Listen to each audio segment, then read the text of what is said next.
Assalamualaikum warahmatullahi wabarakatuh. Selamat siang good people semuanya. Semoga dalam keadaan baik-baik saja ya. Sebelumnya kami segenap tim medical Fujifilm Medical Indonesia ingin mengucapkan minal aizin wal faizin, mohon maaf lahir dan batin. Seneng banget nih akhirnya ngobrol di sosmed balik lagi untuk live di IG-nya Fujifilm Medical ID dan Medic L Clinic.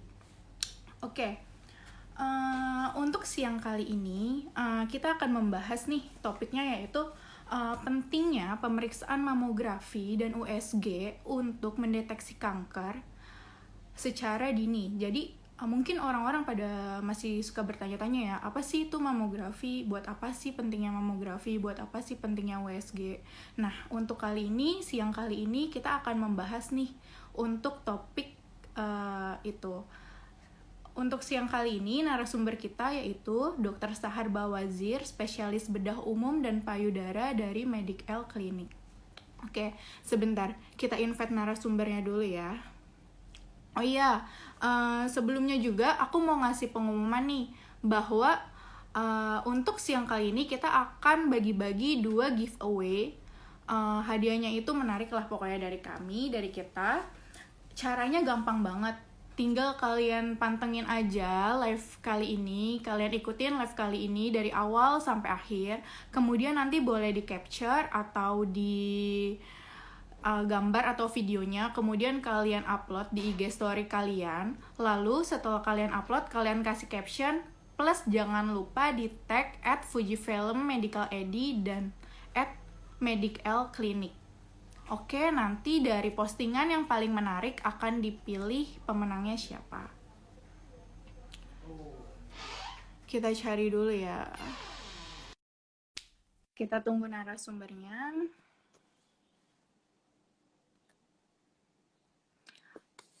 Nanti kalau ada yang mau nanya, boleh di komen di bawah ini. Halo, selamat siang Dokter Sahar.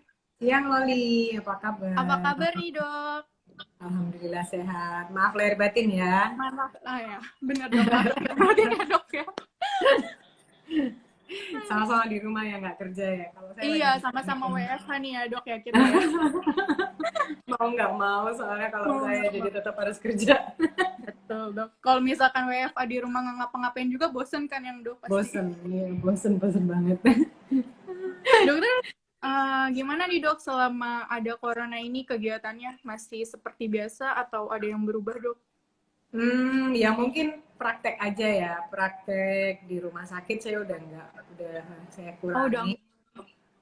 Praktek di klinik tetap sih, cuman klinik kan jamnya berubah karena ada PSBB. Jadi mungkin lebih sore ya, lebih sore tutupnya. Tapi kalau saya nggak ada perubahan. Cuman ya dengan sendirinya pasien berkurang lah pasti, karena mereka kan pasti takut ya untuk periksa ya dok ya. Ya, Oke dok. Gimana lagi? Oke, dok. Jadi kali ini Dokter Sahar sebagai narasumber kita untuk acara ngobrol bareng di sosmed.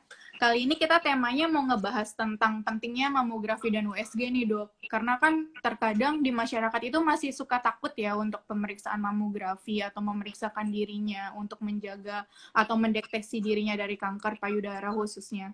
Karena nggak bisa dipungkiri kanker payudara itu sendiri kan sebagai pembunuh nomor 2 di Indonesia juga ya dok, selain kanker rahim. Betul. Jadi sebenarnya awal-awalnya kita ini kan kerjasamanya untuk gimana caranya pasien mau screening ya. Maksudnya karena screening itu bisa deteksi dini. Jadi dalam artian kalau mamografi itu bisa membaca meskipun belum ada benjolan di sana. Namun karena pasti nanti banyak yang nanya nih, karena corona gini bagaimana gitu kan. Oh, iya. Sedangkan tidak waktunya corona aja kita edukasinya itu luar biasa susahnya untuk mereka biar mau mamografi gitu kan. Nah, apalagi dengan adanya corona. Memang kita akhirnya tidak untuk deteksi dini, tapi untuk diagnostik untuk saat ini. Jadi garis besarnya adalah Kalau memang sudah ada benjolan atau ternyata sudah terdeteksi di situ ada sesuatu yang mencurigakan itu keganasan di payudara, nah, kita tidak bisa menunda diagnostik. Nah, jadi dalam artian diagnostik itu gimana caranya bisa tahu benjolan ini jinak atau ganas sih, gitu kan. Nah, jadi sekarang yang kita tekankan tuh itu, karena kalau kita lihat kita sudah mulai, kalau Jakarta mulai PSBB mulai kapan ya, Loli? Mulai Maret kalau nggak salah ya. Mulainya Maret sih dok. Maret Maret ya, sampai nanti di Juni. Nah, sekarang kalau mulai dari Maret kita hitung udah lebih dari 3 bulan kan ya. Nanti Juni pas persis 3 bulan kan. Nah, sebenarnya kalau dalam anjuran-anjuran yang ada, yang saat ini sudah dirapatkan di apa namanya dokter bedah payudara di Amerika ya, yang saya ambil di American Society of Oncology, itu mereka membuat untuk waktu 3 bulan karena tidak berharap pandemi ini lebih dari 3 bulan. Dan itu memang waktu yang masih dalam taraf kita masih bisa menunggu nih untuk diagnostik dalam waktu 3 bulan. Kalau untuk yang sudah terdiagnosa breast cancer ya, entah itu dari mamografi, USG ataupun dengan biopsi, biasanya diberikan waktu untuk dilakukan kemoterapi dulu atau terapi sebelum dilakukan tindakan operasi dalam artian. Untuk tujuannya untuk apa sih? Tujuannya untuk biar rumah sakit nggak penuh, gitu aja. Biar rumah sakit nggak penuh. Kalau jadi kita sebelum lihat itu ada betul. sebelumnya Kalau dulu. betul. Kalau Jakarta kan udah lewat ya, rumah sakit penuh rasanya kok udah mulai lewat kan ya. Kalau Surabaya sekarang itu sudah mulai rumah sakit penuh gitu kan. Malah jadi, sekarang ya dok penuh-penuh. Sekarang tuh penuh-penuhnya. Jadi kita juga harus pinter-pinter nih, mana yang memang kita fokuskan untuk diagnostik, mana yang enggak gitu. Itu yang pertama. Yang kedua, yang kita kemo dahulu ya kan, sebelum ada beberapa pasien sebelum pandemi itu dia sudah terdiagnostik dan sudah dilakukan kemoterapi. Nah, itu berapa lama waktunya setelah kemoterapi yang dia harus operasi atau dilakukan tindakan selanjutnya? Yang ada adalah 4-8 minggu. Oke, setelah kemoterapi ya dok. Jadi kalau kita tanya pentingnya mamografi ini kita pakai untuk diagnostik, gitu kan. Jadi untuk tindakan awalnya ya dok ya. Tindakan awalnya untuk memastikan, jadi contohnya kayak gini nih ya. Bulan Maret ada pasien nih, ada perempuan nih, ada wanita, dia mengeluh ada benjolan di payudaranya. Ya, saya nggak tahu, dia kan belum periksa ke saya nggak tahu dan tidak ada yang tahu itu benjolan jinak atau ganas. Tapi karena dia ngikutin harus stay at home, nggak boleh kemana-mana, dia stay at home lah ya namanya, dia nggak mau juga kena corona aja juga nggak mau. Nah, setelah bulan Juni misalnya, nah itu perubahan dari benjolannya tuh pasti ada gitu. Dan itu sudah batas maksimum yang bisa kita terima untuk kita nggak melakukan diagnostik gitu.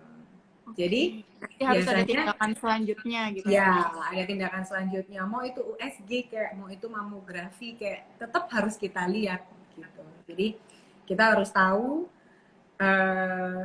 benjolan itu jinak atau ganas sih. Kalau jinak memang bisa kita tunda sampai tahun depan pun kita nggak ada masalah, masih bisa kita tunda. Tapi kalau ganas pasti stadiumnya akan berubah. Kalau tidak kita lakukan tindakan secepatnya, stadiumnya dia akan berubah. Ya kalau misalnya dia jinak, kalau dia ganas, dalam jangka waktu 3 bulan, ukuran pun pasti juga berbeda. Gitu. Berarti itu tanda-tanda kanker payudara tuh awalnya karena adanya benjolan ya dok di payudara kita gitu. Iya. Jadi kalau awal sebenarnya kalau kita tujuannya screening sebelum ada benjolan, kita sarankan untuk semua wanita itu pada usia tertentu itu melakukan mamografi karena tujuannya untuk screening. Jangan tunggu ada benjolan.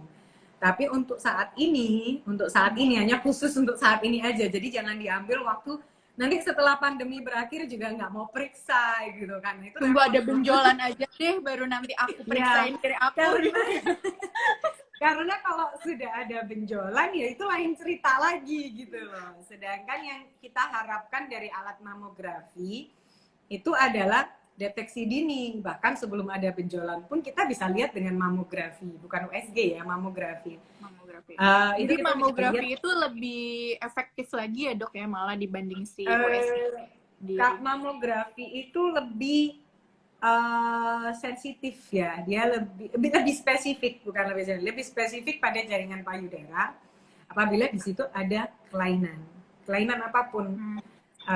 Mau itu kelainan yang mengarah ke keganasan ataupun itu yang mengarah ke Cina gitu kan. Tapi dengan bukan berarti mamografi tanpa keterbatasan, tetap ada keterbatasannya gitu. Jadi tapi mamografi itu spesifik banget untuk payudara gitu. Oh ya dok, mungkin ada yang masih suka bertanya-tanya sendiri nih. Emang apa sih bedanya si mamografi sama si USG itu? Apakah dua pemeriksaan itu tuh berkesinambungan atau pemeriksaan yang berbeda? Jadi mamografi dan USG itu dua alat yang berbeda dengan cara penggunaan yang berbeda, dengan teknologi yang berbeda juga gitu kan. Kalau mamografi kita bisa mendeteksi sesuatu keganasan atau sesuatu, kita mau ngomongin keganasan nih, breast cancer aja. Kita deteksi suatu breast cancer walaupun dia tidak ada benjolan di situ. Benjolannya mau teraba atau tidak teraba, belum ada apa-apa di situ, itu sudah bisa terdeteksi oleh mamografi. Seperti Tapi kalau USG itu kali ya dok ya? ya dalam bentuk kalsifikasi itu tadi. Tapi kalau USG tidak bisa. USG pasti dia sudah terbentuk sesuatu di situ. Nah, meskipun ternyata kecil sekali ya, sampai mungkin tidak teraba. Tapi dari USG bisa kelihatan. Iya, tapi dia sudah terbentuk sesuatu di situ. Tapi kalau mamografi itu belum terbentuk apa-apa, sudah bisa terdeteksi. Terus yang lebih banyak pertanyaan lagi nih dok, sebaiknya kapan sih kita tuh melakukan pemeriksaan mamografi? Mamografi itu jadi ada beberapa center yang menyarankan mamografi di atas usia 35 tahun. Penyebabnya dikarenakan tingkat kepadatan payudara. Jadi untuk wanita usia di atas 35 tahun tingkat kepadatan payudaranya sudah berbeda dengan wanita yang usia di bawah 35 tahun. Tapi ternyata itu tidak bisa dijadikan patokan ya, karena wanita Indonesia itu rata-rata payudaranya padat ya. Ya, jadi kita tidak bisa patokan. Dan ternyata wanita yang terkena breast cancer di bawah usia 35 tahun pun banyak. Gitu. Mungkin bisa karena pola hidupnya juga kali ya dok ya, kalau yang di bawah 35 tahun itu. Sebenarnya sih bukan pola hidup bukan pola hidup yang pasti ya, tapi karena bisa jadi keturunan juga bisa, terus mutasi genetik yang terjadi pada tubuh dibandingkan dulu kan untuk saat ini juga berbeda, karena ya mungkin kita kan tidak tahu penyebab pasti breast cancer ini apa, tapi kan banyak penelitian yang mengatakan dikarenakan oleh radikal bebas. Nah, radikal bebas itu kan bisa kita temukan di berbagai macam, mulai dari polusi, mulai dari makanan, mulai dari lifestyle, mulai dari stresor. Stres aja bisa bikin radikal bebas gitu kan. Nah, jadi banyak faktor yang bisa menyebabkan mutasi genetik itu tadi. Salah satunya juga keturunan itu tadi. Jadi kita tidak bisa bilang pasien yang usia muda ini kenanya karena mungkin makanannya ini nggak teratur, enggak juga. Berarti faktor paling besar bisa karena genetik juga ya dok ya, turunannya? Ya, kebanyakan sih memang karena genetik. Sebagian besar pasien saya yang terkena breast cancer setelah kita kita korek-korek lagi ya, ternyata dia mungkin ada dari neneknya atau dari saudara dari neneknya mungkin, Oh, saudara atau dari neneknya pun ngaruh ya dok ya? ya, iya bisa. Jadi Kirain cuma kayak turunan-turunan. iya, iya betul betul. Satu generasi ke atas, satu Oke. generasi ke atas masih bisa. Jadi Terus nih dok, kalau misalkan mamo itu sebenarnya apakah cuman hanya untuk perempuan dok? Ada kan yang nanya kayak gitu, laki-laki ada nggak sih yang bisa terkena si kanker payudara itu?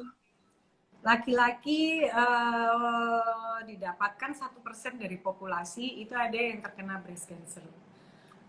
Mamografi bisa dilakukan pada laki-laki, maksudnya cuman mungkin yaitu tadi sama dengan wanita ya, mungkin laki-laki karena jaringan payudaranya tidak seberkembang wanita kan, berbeda dengan hormonnya juga kan, jadi mungkin pada mamografi pada pria agak lebih sulit untuk dibaca, tapi bisa.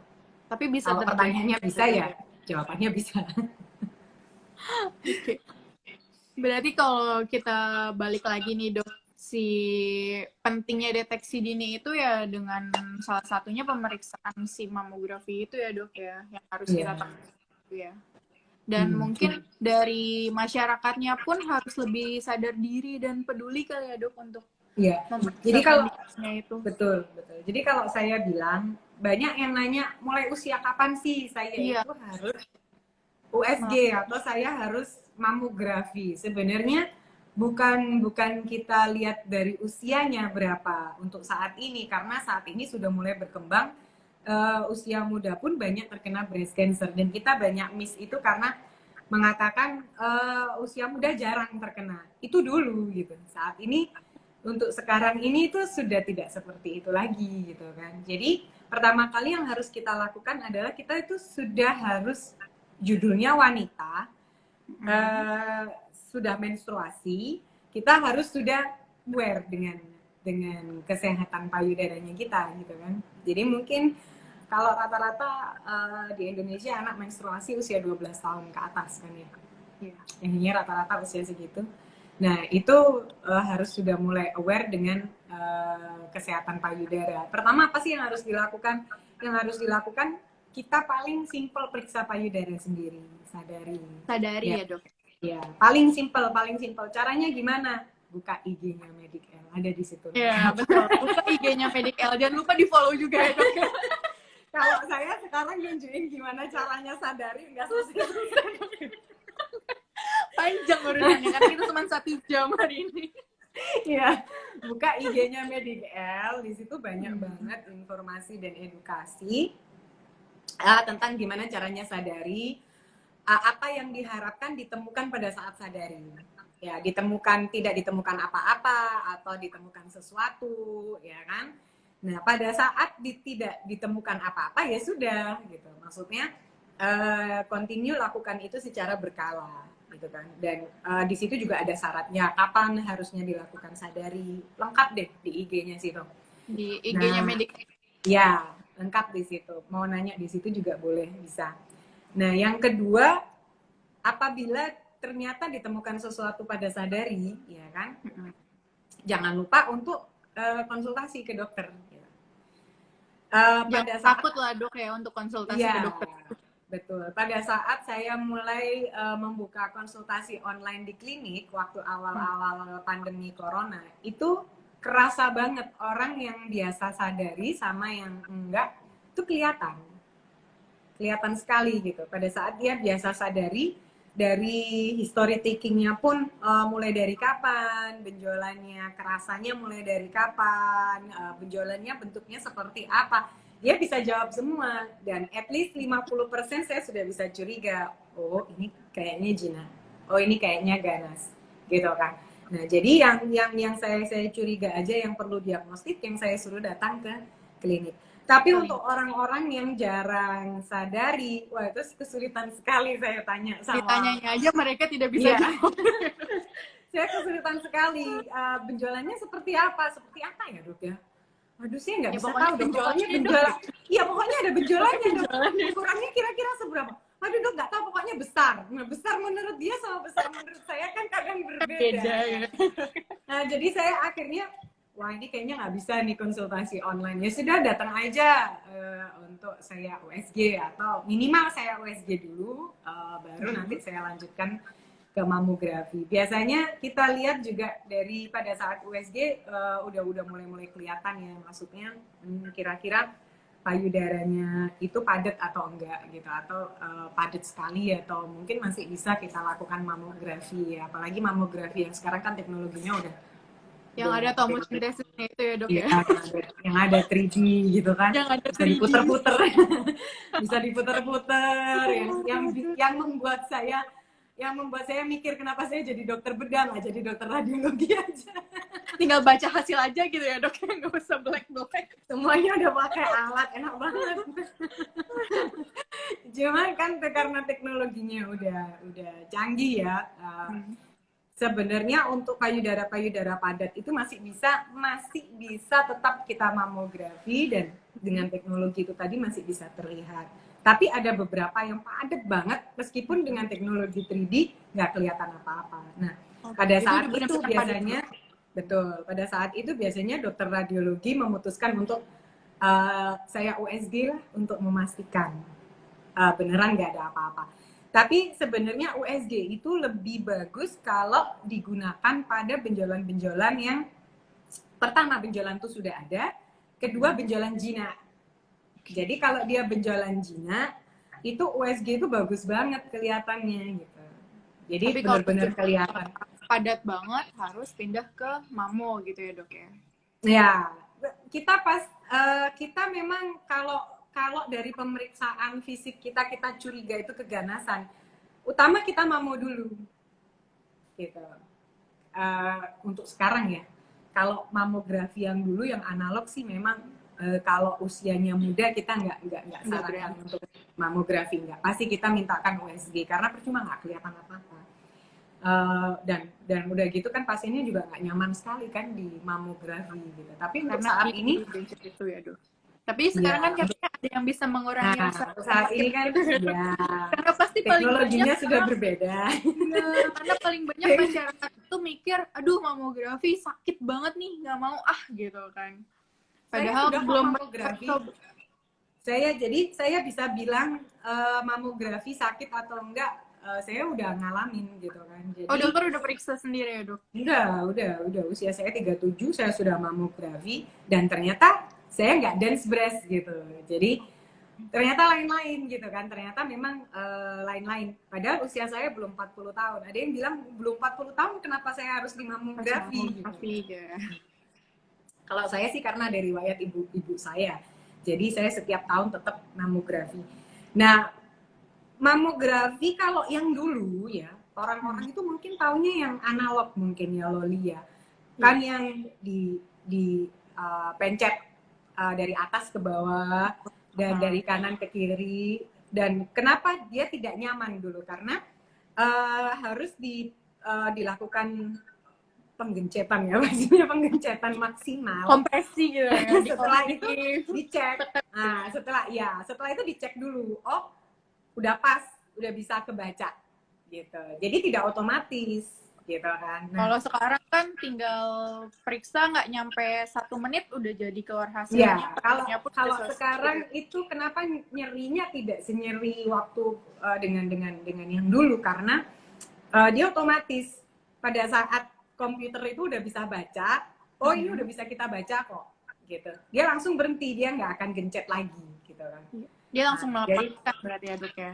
Ya, jadi dia langsung otomatis dia bisa baca. Walaupun setelah ada hasilnya dengan posisi-posisi tertentu, kadang kurang kelihatan, harus diulangin lagi mungkin. Harus ada beberapa pasien tuh yang komplain, kenapa kok payudara saya ditarik-tarik, gitu kan?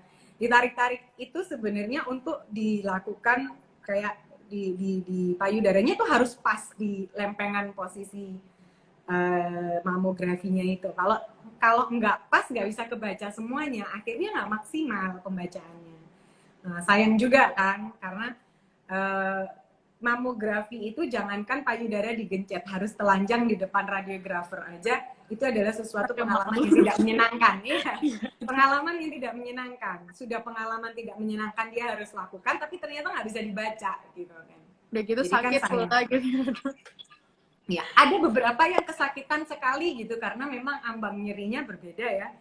Itu ya kita nggak lanjutkan. Maksudnya nggak kita paksa untuk kita lanjutkan. Oh, kalau memang nyeri sekali ya udah kita stop. Gitu. Oke dok, mungkin ada pertanyaan lagi nih. Setelah saya melakukan mamografi 1 kali, terus misalkan hasil saya tidak kenapa-napa, saya baik-baik saja. Apakah saya stop di situ melakukan mamografi atau ada berkalanya dok? Saya harus memeriksakan diri berapa kali lagi atau setiap jangka berapa lama? Tergantung faktor resiko. Kalau ternyata wanita tersebut mempunyai faktor risiko, salah satunya adalah keturunan. Jadi ada ibu, tante, nenek, saudaranya nenek yang terkena breast cancer, atau mungkin pada saat ibu-ibu yang sudah tua, dia nggak kenapa-kenapa nih, tapi punya anak perempuan yang breast cancer. Jadi bisa jadi gitu kan, belum dia mutasi genetiknya belum terlihat sesuatu benjolan, tapi anaknya mungkin karena ada hormon imbalance atau faktor resiko yang lainnya yang menunggangi ya. Jadi dia kelihatan lebih dulu. Nah, itu tetap harus dilakukan setahun sekali. Berarti 1 tahun sekali ya dok ya untuk memeriksa. 1 tahun sekali. Jadi untuk wanita-wanita dengan faktor resiko minimal 1 tahun sekali dilakukan mamografi atau USG.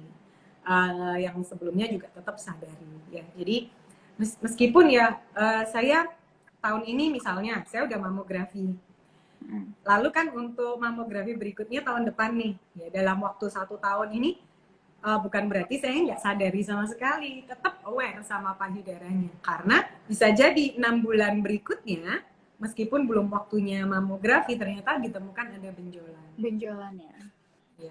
Cuman jarang sih, kadang-kadang itu jarang karena kan benjolan itu dari tidak ada menjadi ada itu dibutuhkan waktu yang lama sekali, hampir 5 tahun gitu. Jadi makanya kalau untuk deteksi dini pada saat dia belum ada benjolan sama sekali dan ternyata dia sudah terdeteksi di situ ada sesuatu, mungkin pre-cancer atau yang bisa menjadikan cancer, dan kita lakukan terapi karena udah kelihatan dari mamografi, dia bisa save waktu 5 tahun. Oke. Terus nih dok, pertanyaan yang banyak juga. Mamografi itu bisa nggak sih dok dilakukan pada ibu yang sedang menyusui? Saya nggak sarankan mamografi pada ibu menyusui, Pak. Jadi mamografi itu ada syaratnya. Jadi untuk pasien yang tidak menyusui pun kita tidak boleh pada saat menstruasi. Kenapa? Karena jaringan payudara pada saat menstruasi itu berubah. Oh. Kan pasti ngerasain kan sebelum mens jadi kenceng, sakit, bengkak, keras, nih. Beberapa kan merasakan seperti itu. Nah, itu juga akan terlihat di USG, akan terlihat di mamografi, akan terlihat. Jadi kita syaratnya untuk mamografi itu 10 hari dari mens pertama. Jadi 10, iya. Jadi 3 hari setelah selesai mens, rata-rata dengan hitungan rata-rata mens 7 hari. Gitu. Mens 7 hari ya dok ya. Jadi memang nggak bisa sewaktu-waktu kita mamografi karena bacaannya pasti berubah.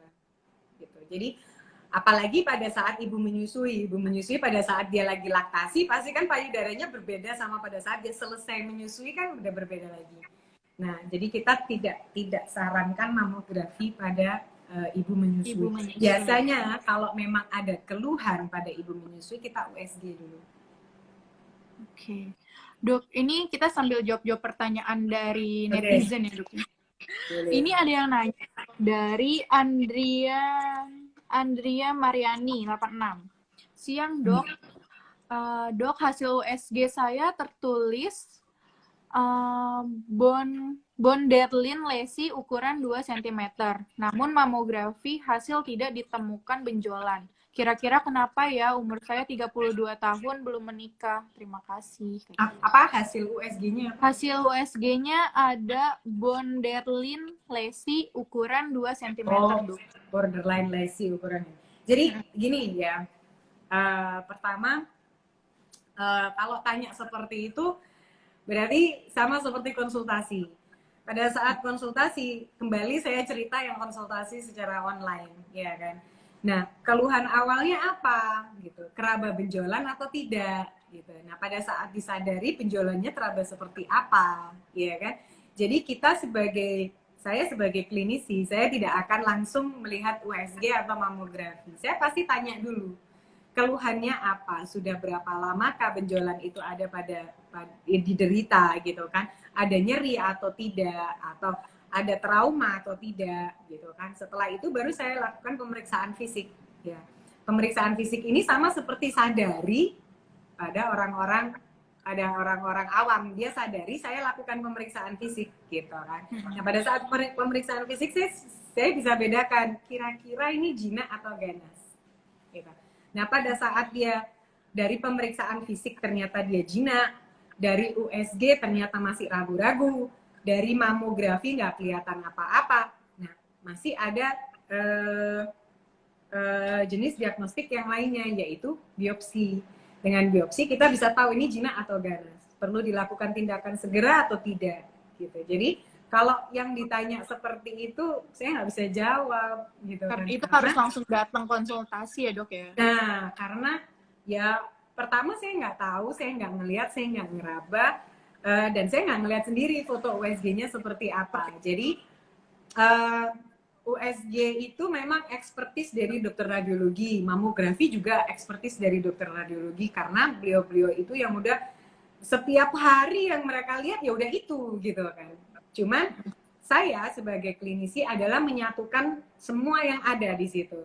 Jadi dari pemeriksaan saya, dari radiologisnya, dari biopsinya, kalau ternyata nanti harus dilakukan biopsi, itu saya yang menyatukan informasi-informasi itu tadi. Nah, dari saya satukan informasi itu tadi, baru saya bisa bikin diagnosa. Oh, ini breast cancer loh, harus diterapi loh.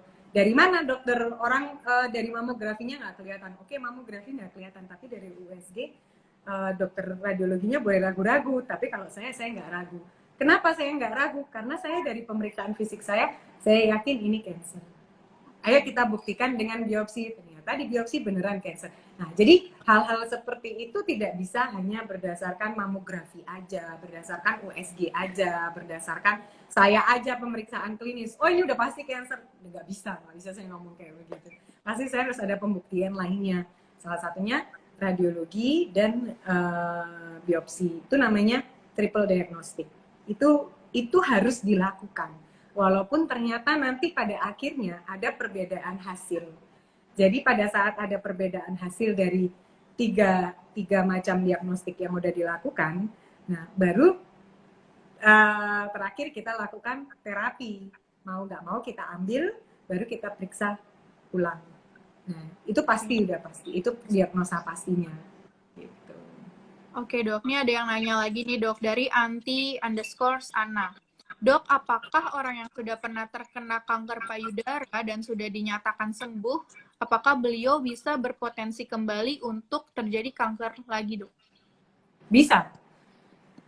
Kenapa pada saat meskipun dinyatakan sembuh, tetap disuruh periksa, tetap disuruh kontrol minimal setahun sekali, untuk entah itu untuk mamografi, entah itu untuk USG, entah itu ada beberapa dokter yang melakukan pemeriksaan laboratorium. Tujuannya untuk apa? Tujuannya untuk pada saat apabila ada benjolan baru di payudara yang sama, atau mungkin di payudara yang lainnya, karena mungkin yang dulu payudaranya sudah diambil, nah itu akan diketahui lebih dulu. Nah, jadi orang yang sudah terkena breast cancer adalah orang dengan faktor resiko untuk terkena breast cancer ulang. Jadi walaupun dikatakan sembuh, bukan berarti sembuh. Jadi seperti saya adalah ya bukan, maksudnya bukan berarti oh saya ini nggak mungkin sembuh ya, bukan. Tapi dalam artian contohnya sama seperti saya. Saya adalah wanita beresiko breast cancer. Kenapa? Karena ibu saya breast cancer. Saya sama pasien yang sudah terkena breast cancer, walaupun tingkat resikonya berbeda, tapi tetap sama-sama termasuk orang yang harus melakukan pemeriksaan setahun sekali itu tadi. Paham ya maksud saya? Dalam artian, walaupun Anda dikatakan sembuh, bukan berarti Anda lepas. Gitu. Seumur hidup pun Anda harus dilakukan pemeriksaan. Pemeriksaan ya dok ya? Iya, jadi oh saya udah sembuh nih sama breast cancer, oh berarti saya nggak perlu nih kontrol-kontrol lagi, saya nggak perlu nih mamografi lagi. Enggak, tetap perlu mamografi karena orang-orang tersebut adalah orang-orang dengan resiko breast cancer. Terus dok, ada yang nanya lagi nih dari Isnawati H. Dok, ketika memiliki kelebihan berat badan, apakah benar lebih beresiko terkena kanker payudara? Orang yang Jadi obesitas itu salah satu resiko, tapi apakah dia lebih beresiko daripada tidak obesitas? Saya nggak bisa bilang seperti itu, karena breast cancer seperti saya bilang tadi, breast cancer itu multifaktoral, penyebabnya multifaktoral dan masih belum ada yang mengetahui penyebab pastinya apa. Karena multifaktoral itu tadi. Jadi misalnya ada wanita A terkena breast cancer ya. Dan dia obesitas. Apakah breast cancer itu karena dia obesitas itu tadi? Belum tentu. Bisa jadi karena yang lainnya gitu kan. Jadi saya nggak bisa jawab, oh iya bisa jadi gitu. Enggak. Tapi apakah obesitas salah satu faktor resiko? Iya. Tapi apakah setiap orang yang obesitas faktor dia bakal terkena resiko lebih tinggi untuk terkena breast cancer? Saya nggak bisa bilang seperti itu. Kalau untuk dari makanannya itu ada yang bisa dihindari nggak sih dok untuk menjaga tidak terkena kanker itu? Saya rasa semua makanan, saya rasa gini ya, orang akan lebih disarankan untuk makan makanan sehat. Jadi bukan dihindari. Sebenarnya asal segala sesuatunya nggak berlebihan aja, boleh kok. Nggak ada yang ngelarang untuk makan. Cuman kalau segala sesuatunya berlebihan, nggak usah nunggu breast cancer lah. Ntar kolesterol juga udah naik. Nanti gula juga udah naik. Ntar macem-macem. Kalau breast cancer tuh masih lama. Kalau udah, jadi kalau makanan diabetes, itu banyak yang awalnya dulu ya dok yang sakit. Diabetes, kolesterol itu udah kita nggak bisa gimana lagi kan. Cepet banget itu kan karena makanan gitu. Cuman kalau breast cancer kita masih nggak bisa bilang, oh itu gara-gara makanan, enggak. Cuman memang pada pasien-pasien yang sudah terkena breast cancer, kita sarankan untuk konsumsi makanan yang sehat. Begitu. Terus nih dok, ada yang nanya lagi. Mungkin ini yang banyak ditakutin juga ya sama masyarakat. Kalau melakukan mamografi tuh ada efek radiasinya nggak sih dok? Ada. Efek pasti radiasi ada ya dok? Pasti ada. Cuman radiasi, kenapa takut radiasi pada mamografi? Kenapa Anda tidak takut radiasi pada saat foto toraks, foto dada, batuk dikit kadang ke dokter di foto dada nggak protes, tapi pada saat mamografi kenapa protes gitu kan? Karena begini, alat itu tidak akan dipakai ke pasien kalau itu membahayakan pasien. Jadi semua alat diagnostik itu sudah ada kapasitas, sudah ada hitungan tersendiri berapa radiasi yang bisa diterima oleh manusia dalam jangka waktu tertentu. Ya, jadi bukan berarti itu adalah suatu halangan untuk dilakukan mamografi. Tidak. Kalau memang radiasi sesuatu halangan untuk dilakukan mamografi itu nggak akan ada. Pasti akan ada gimana caranya teknologi itu untuk mengurangi radiasi sampai radiasi itu dikatakan aman pada tubuh manusia tersebut. Jangankan radiasi pada mamografi, foto dada segala macam. Radiasi yang pada terapi radiasi pun untuk salah satu terapi pada kanker itu kan ada radioterapi. Itu aja dihitung kok sama dokternya, alat itu pun sebelum keluar itu alat itu pun dihitung kok untuk biar tidak menjadi membahayakan untuk seorang pasien, karena kita kan prinsipnya semua dokter itu pada pasien adalah do no harm. Jadi kalau memang itu membuat sesuatu membahayakan untuk pasien di kemudian hari, kita nggak akan lakukan gitu. kalaupun memang kita harus melakukan sesuatu yang beresiko untuk pasien itu, kita pasti akan kasih tahu, dan pasti sesuatu yang beresiko ini masih jauh lebih baik daripada kita tidak lakukan sama sekali. Gitu. Jadi nggak usah khawatir lah soal radiasi. Gitu ya. Foto dada, batuk dikit, foto dada sampai bolak-balik juga nggak ada yang protes. Kenapa mamografi protes? Takut. Oh iya dok, nih ada yang tanya lagi dok, dari Dolpindo. Apakah diperbolehkan dok untuk usia saya yang kurang dari 35 tahun dilakukan mamografi? Karena kan hasil mamografi itu lebih akurat dibanding USG, kata dia gitu dok. Iya, seperti saya ulang lagi tadi. Melakukan mamografi untuk apa? Apakah Anda salah satu wanita yang beresiko atau tidak? Atau hanya sekedar untuk screening? Sekedar untuk screening biasanya nggak ada masalah, datang dulu ke dokternya. Nanti dokternya akan melihat, oh kira-kira ini bisa di mamografi, kira-kira ini USG aja cukup lah. Jadi memang kita tidak, ada beberapa center yang membuat apa ya, standar operasional SOP itu ya, itu pada saat ya USG harus ada mamografi. Ada yang seperti itu. Nah, ada beberapa yang melihat dulu keadaan pasiennya gitu kan. Ada yang jadi ada pemeriksaan dulu, ada dilakukan yang simple dulu kayak USG gitu kan, baru nanti bisa dilanjutkan ke mamografi. Nah, itu informasi-informasi yang kita tidak bisa bilang patok, oh mamografi aja, oh USG aja. Nah, jadi itu namanya yang kita bilang berkesinambungan gitu tadi. Jadi informasi yang kita dapat dari keadaan dia, informasi yang kita dapat dari keluhan-keluhannya dia gitu kan, dan informasi yang kita dapat mungkin dari histori keluarganya itu menjadikan informasi penting kapan kita melakukan mamografi dan kapan kita melakukan USG. Ya memang disarankan usia di atas 35, ada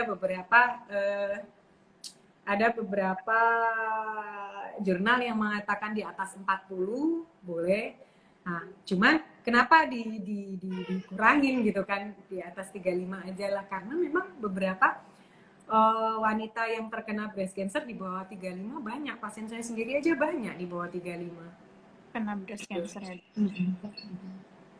Mungkin satu lagi nih dok, apakah orang yang beresiko tinggi itu dengan yang dari genetik tadi itu hanya dari kanker payudara atau bisa dari kanker lainnya dok? Bisa dari kanker lainnya, bisa dari kanker ovarium, bisa banyak sih sebenarnya, ada linknya yang berhubungan dengan breast cancer genetiknya itu. Nah, biasanya kita akan tanya gitu kan, apakah ada keluarga yang kena kanker ovarium, apakah ada keluarga yang kena kanker rahim, apakah ada keluarga yang kena kanker usus. Beberapa itu juga ikut berpengaruh. Nah, makanya ada juga kan pemeriksaan genetik BRCA1, BRCA2, nah, itu yang dipakai Angelina Jolie untuk periksa, karena nah itu biasanya pada saat pemeriksaan itu dia akan ditanya pohon keluarganya, family tree-nya akan ditanya apakah ada keluarga yang dengan cancer apapun itu cancernya. Nah, berarti di situ bukan dia kanker payudara itu sendiri ya dok ya? Cuman kanker payudara aja, bisa yang lain. Oke. Terus nih dok, kalau lagi masa pandemi kayak gini, kalau misalkan kita mau konsultasi itu masih bisa dilakukan atau harus ditunda dok sampai pandemi ini berakhir? Nah, itu tadi. Karena pertama, kita nggak tahu pandemi ini berakhir sampai kapan. Ya, awalnya saya akan mengatakan ditunda dulu. Ya, karena yaitu tadi, kita tidak mau melakukan tindakan apapun yang bisa bikin rumah sakit penuh. Nah, kita jaga rumah sakit ini jangan sampai penuh. Dan kalau rumah sakit sudah penuh, toh kita nggak bisa lakukan apa-apa juga, ya kan? Karena rawat inapnya juga udah penuh. Nah, cuman ini sudah akan bulan ketiga gitu kan, sudah akan bulan ketiga, Dan kita nggak tahu sampai kapan ini. Nah, mau sampai kapan pasien-pasien dengan yang mungkin dia sudah ada breast cancer untuk menunggu untuk diagnostik, minimal untuk diagnostik. Jadi setidaknya dengan adanya diagnostik itu kita bisa prediksi, ya kan? Dengan diagnostik itu salah satunya di situ juga ada biopsi. Kita bisa prediksi kira-kira yang jenis ini berapa lama kita bisa menunggu terapi. Kira-kira yang jenis ini dengan stadium ini kita lakukan, mungkin bisa kita lakukan kemoterapi dulu atau radioterapi dulu untuk menunggu pandemi reda, ya kan? Nah, tapi pada saat kita tidak tahu apa-apa dan kita belum diagnostik sama sekali, kita nggak bisa prediksi nih, gitu kan? Bisa jadi sekarang dia sudah ada benjolan dan ternyata benjolannya itu breast cancer. Pada saat dia melakukan pemeriksaan pandemi berakhir, stadiumnya sudah berubah. Berlanjut lagi ya dok ya? Iya, stadiumnya udah berubah. Nah, apakah resiko itu yang mau diambil gitu kan? Nah, sebenarnya di tempat kita juga berusaha gimana caranya pasien itu lebih merasa aman lah. Saya nggak bisa pastikan 100% kalau datang ke Medical pasti aman dari COVID. Nggak bisa. Jalan ke parkiran aja kalau ketemu orang dan ternyata kena dari orang di situ juga bisa gitu kan. Nah, gimana saya bisa pastikan kalau udah masuk klinik saya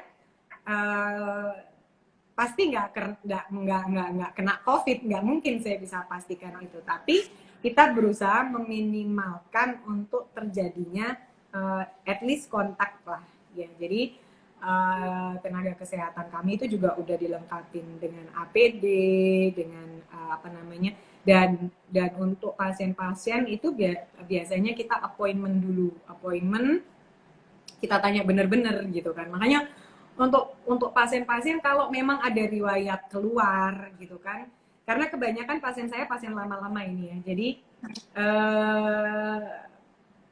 saya tahu pasti mereka nggak pergi kemana-mana gitu loh, jadi rumah langsung klinik gitu kan. Jadi untuk pasien-pasien seperti itu saya masih bisa bilang tingkat resikonya rendah lah ya untuk COVID. Yang kedua, kenapa saya minta pasien-pasien pada saat appointment tuh jujur gitu, karena pasien-pasien saya di sini kebanyakan adalah pasien-pasien dengan imunokompromis, dalam artian beliau-beliau ini pasien-pasien yang habis kemo gitu kan. Habis kemoterapi kan sistem imunnya tidak sebaik orang yang normal, tidak dilakukan kemo atau apa-apa. Dan kebanyakan pasien-pasien juga habis operasi. Di situ tuh pasien-pasien dengan imunokompromis. Bukan takut ke saya, tapi kasihan sama mereka juga gitu. Jadi tolonglah jangan egois. Kalau memang ada riwayat perjalanan, ada riwayat abis pergi ke mall, terus nggak apa-apa, lebih baik jujur aja gitu kan. Toh kalaupun memang itu pemeriksaan yang benar-benar memang harus diperiksa, tetap akan kita terima dengan catatan-catatan tentunya gitu kan, dengan meminimalkan faktor risiko dan kontak dengan ini. Dan kita juga ada sih tes, kalau tes rapid kita juga ada, meskipun rapid nggak begitu banyak ini ya, tidak begitu informatif lah intinya. Tapi kita ada tes rapid di klinik. Jadi at least kalau untuk yang memang benar-benar kita harus melakukan tes, ya akan kita tes dulu. Jadi usaha-usaha itu yang kita lakukan biar pasien tetap mau datang untuk memeriksakan dirinya. Saya tidak menyuruh untuk screening ya, karena pada saat pandemi saya tidak sarankan untuk screening. Jadi yang tidak ada keluhan apa-apa, stay at home aja, nggak ada masalah. Kita tunggu juga boleh, tapi untuk yang ada keluhan jangan dibiarin gitu. Tetap periksa. Tetap periksa ya. Oke nih dok. Terus ada yang nanya lagi dari Diana Helmina. Assalamualaikum dok. Kalau misalkan kita mau melakukan pemeriksaan mamografi atau USG, apakah ada persiapan khususnya? Untuk mamografi dan USG? Iya. Persyaratan khususnya ada. Apa persyaratan khususnya? Lihat, cek IG-nya Medical. Oh iya nih, sebelum kita ayo dong, masa kurang lebih kita kan kurang lebih kan 5 menit lagi juga nih ya. Iya, video ada, gambar-gambar ada semua, ada lengkap. Masa nggak dicek, saya jelasin terus kemana-mana sih jelasin terus dicek aja deh biar nanti kita buka IG-nya Medical. Oke. Oh iya nih, buat semuanya jangan lupa yang mau dapat giveaway di screenshot atau direkam bebas, habis itu di tag di IG story kalian, tag Fujifilm Medical AD dan Medical. Nanti ada giveaway dari Fujifilm. Jangan lupa nih, tinggal 5 menit terakhir soalnya. Oke Oh, nih memang dok. waktunya 5 menit terakhir ini untuk Iya dok. Untuk 5 screenshot. menit terakhir ini dok, aku mau closing nih dok. Oke. Jika ingin konsul sama dokter, bisa datang kemana nih dok? Karena kan Medical ini adalah klinik khusus wanita ya dok. Jadi untuk wanita-wanita mungkin lebih enak untuk pemeriksanya. Jadi Ya, bisa datang betul. kemana dok? Jadi bisa datang ke Medical Clinic, Jalan Raya Gubeng nomor 11, Surabaya. Tapi by appointment dulu. Kalau misalnya, gimana dok cara appointmentnya? Buka IG-nya Medical. Pesan sponsornya buka IG-nya Medical. Oke dok. Mungkin kita tunggu nih dok untuk klinik khusus wanitanya di Jakarta ya dok. Jadi nggak harus ke Surabaya. Ya, banyak loh itu udah yang biasa. Tapi rasanya ada deh klinik khusus wanita di Jakarta. Tapi mungkin nggak spesifik kayak di sini mungkin ya. Iya. Mungkin nggak spesifik kayak di Medical ya. Mungkin karena Medical ini kan enaknya dokter, tempat pemeriksaan, tempat diagnostik. Jadi untuk mamografi, USG, di kandungan juga ada pap smear segala macam itu jadi satu. Jadi satu semuanya. Ya, jadi nggak perlu ke tempat-tempat lain. Jadi enak. Jadi kita udah bilang one stop service lah. One stop service. Mantap kali lah dok ya. Oke nih, terima kasih untuk waktunya semuanya. Mohon maaf banget, masih banyak pertanyaan juga yang belum kejawab karena keterbatasan waktu kita, ya kan. Mohon maaf untuk semuanya yang belum bisa dijawab. Terus terima kasih banget untuk Dokter Sahar sudah meluangkan waktunya dok ya. Terus jangan lupa pada follow Fujifilm Medical AD dan Medical Clinic. Nanti di situ bisa lihat banyak informasi dan bisa tanya-tanya juga ya dok ya. Siap, boleh. Oke dokter, terima kasih ya dok. Terima kasih Loli. Assalamualaikum. Waalaikumsalam. Bye-bye.